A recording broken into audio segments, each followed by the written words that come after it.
So today my topic is cryptography attacks. Cryptography attacks, man in the middle. So this concept will explain how the invisible threats occurring in the digital communication, where an attacker secretly interferes without having permission with the users and without the users knowing. This is the basic intro. If we are going to see this slide, in this I have mentioned this image also, where the attacker is man in the middle, and there will be a user and communication between the website. So there will be a block of original communication, and without knowing the user, the attacker will come middle, and he or she will access this data flow of the user. And this is how the cryptography attack will occur, like in man in the middle attacks will be occurring. And this is the basic intro about this cryptography man in the middle attack. So let's move on to next slide. So in this slide, we have defined the core concept, objective, and invisible threat. This will be defining and defining of the MITM attack is three concepts. One is core concept, invisible threat. Other one is the objectives. The main core concept is the attacker is secretly interrupts the communication between two parties. Like this is the core concept. If we come to invisible threat, the both sender and receiver believe they are both communicating directly, but what happens is there, but in reality the attacker is controlling the data flow of both sender and receiver. This is the invisible threat. And other thing is objective. Objective is like the main goal is to for attacker, main goal is to man in the middle is login credentials, financial information, personal identifiable information. This is the major three things we can see in the objectives. And other thing is if we on to next slide, we will see the three stages of the man in the middle attack. So first is the inter inter interception. In this, the attacker themselves between the users and server, often using fake Wi-Fi or network weakness. So in this we can say like using an Wi-Fi of the others. If we go to company and using the Wi-Fi there, and accessing the accessing the sensitive data from the company. So this and all works in the interceptions. The second one is manipulation. Manipulation will or reads, and if you are using the Wi-Fi, and if you are using that company's Wi-Fi, there we can the attacker will read and modify the data. If it is encrypted, techniques like SSL strippings you are used. This in the manipulation they are using the stripping concept. Like they will inject and modify the data of the of the original data. And the other thing is forwarding is nothing but the attacker sends the data to uh, the intended receiver to avoid the suspicious and keep the attack hidden. But this forwarding, how it works? For example, if we are forwarding a message to someone else, so we will think the receiver only will be receiving. But the thing is, when we are using a Wi-Fi, the forward message can access by that whichever the Wi-Fi we are using, the forward message can access by themselves also. And this is all about the three main stages of the middle in the man attack. So it's when it comes to network layer. When it comes to network layer, network layer attacks ARP and IP, internet protocol spoofing. Like it means the ARP, like in this there are three major. One is ARP cache. Attackers send fake ARP messages, links. Like if we get the APK files like from random numbers, right? So those things and all we can call as a ARP. And address routers IP address, like internet protocol address. This forces all network traffic and through this attacker they can get easily information from the particular user. And spoofing is nothing but the attacker fake sources, like they will access the IP address and they will access the data. The impact will be the attacks, this attacks allows full control over the network traffic, like they will not mention any, like they will not overlap any, they will silently get the data of the personal of the particular users. The other thing is uh, when it comes to DNS is nothing but the domain name system. This domain name system, in this when we see these two images, we can neatly understand the this domain name system. Like it is a mechanism where inserts the fake IP address into DNS records. Like the mechanism how it works, like this is the mechanism how it works I have shown in this in this image. And this the dispersion will be like the when the user enter a correct URL, they are redirected to fake website. This scenario will be controlled by the attacker in the deceptions. And the outcome, this outcome will be how it will be, this outcome will be the victims will be unknowing persons, like enter the username, password, bank details on the fake websites. Like if we get the APK files and other things, like we are using the whichever not verified in the Google apps, like Google Play Store, this will be this will be there are for some websites we can download the APK files. And there we will enter the username and we will give the access of our Gmail. So from these things, the attacker will easily get our data, and he can access like bank details, username, password of everything. So this is all about this redirecting the traffic DNS spoofing. And next slide is breaking the encryption, like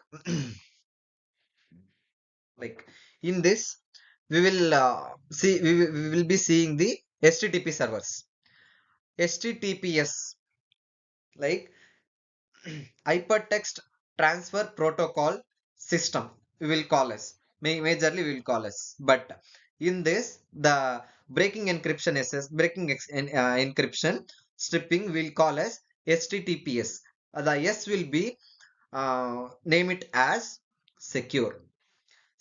This allows attacker to read data in the plain text. So here comes the word plain text. So user risk, what are all the user risk will be having? The user risk mainly having is user often ignore the the easily the user often ignore not secure warning in the browser. Like if we accept these cookies, accept all cookies, deny all cookies, this and all will be a insecure for the user. And other thing is HSTS, the force browsers uses HTTPS only preventing downgrade attacks. Like HTTP, if the word is word we will see HTTP, it is totally unsecure. HTTPS, yeah, the S will be having a secure. So this is what about this breaking the encryption and HTTPS. Next, exploiting section, hijacking and cookie theft.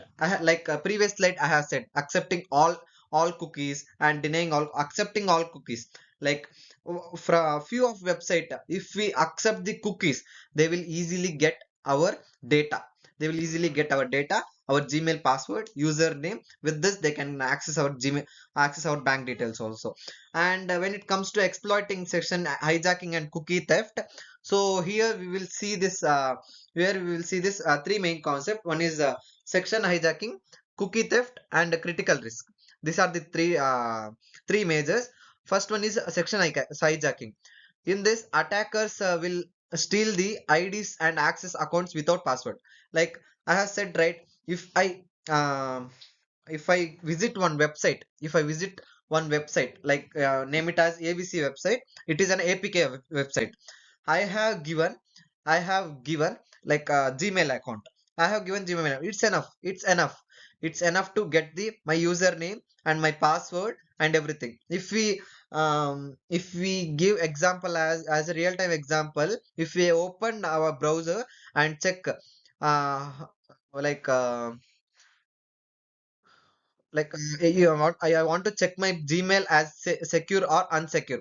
We have one separate website where we can check and we can enter the our Gmail address. This will show your Gmail is secure or unsecure. If it is unsecure, how many times the Gmail has been like hijacked from various user.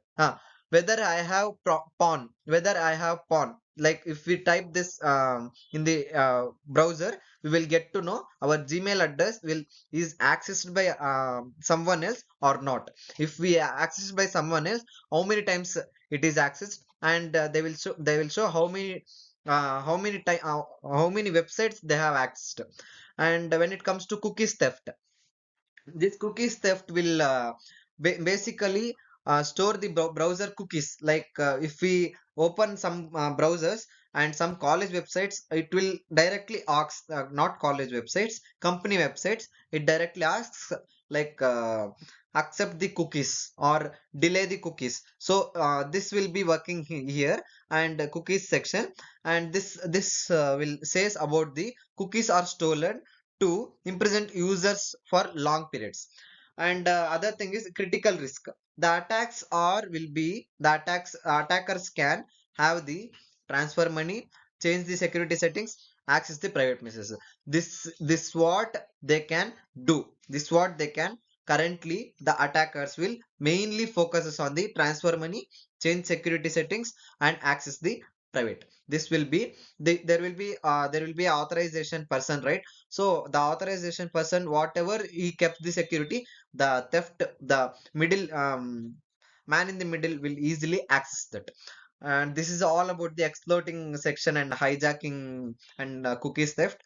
Um, okay, let's we can have a real world consequences, like real world examples. These slides will give the real time example of man in the middle attacks. Like for example, NSA at 2019 used attacks to implement Google servers to intercept user data. And the NSA this is all about the NSA. And Comcast will be injected the JavaScript ads into third party websites. And global banking apps are the apps from the banks like HSBC failed to validate SSLC certificates, exposing transfer. These are the real time examples. And this what the real world consequences were faced by the different companies and different websites, different users. And other thing is like detecting the invisible warnings. This detecting the invisible warnings will be in the three types. One is unusual disconnections, certificate warnings, and network latency. This unusual disconnections will be like layout. It indicates the interruptions, like frequent layouts. And certificate warnings will be the browser will alert invalid, unstructured certificates should never be ignored. And network latency will be unexpected delays may indicate the extra routing through the an attacker. And other thing is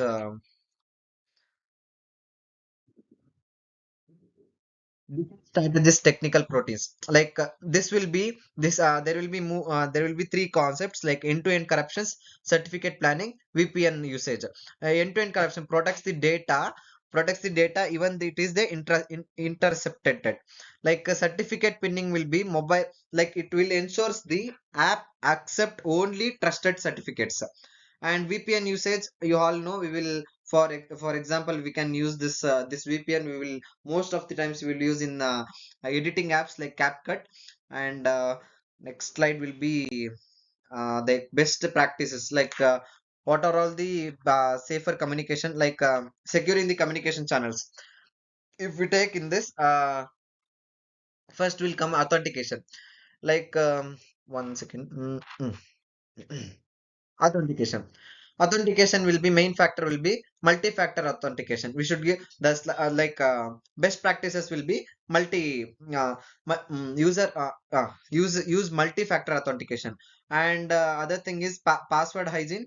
This password hygiene will comes under the authentication, use strong unique password and password managers.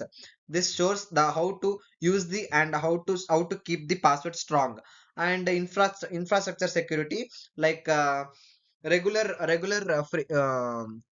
firmware updates should be there. And VPA 3, like Wi-Fi will be versions will be more. And other thing is, when it comes to infrastructure will says how to use, how to keep and uses education verification and sensitive actions. Other thing, like at last we will have an awareness. This awareness will be giving this like uh, user education and verification for sensitive actions will be there. And other than this, the conclusion part I can give as like a small summary or a conclusion I can give is, best defense is a layered security approach combining technology awareness and secure behavior. This will be my summary and conclusion. This is what all about my topic. And thank you.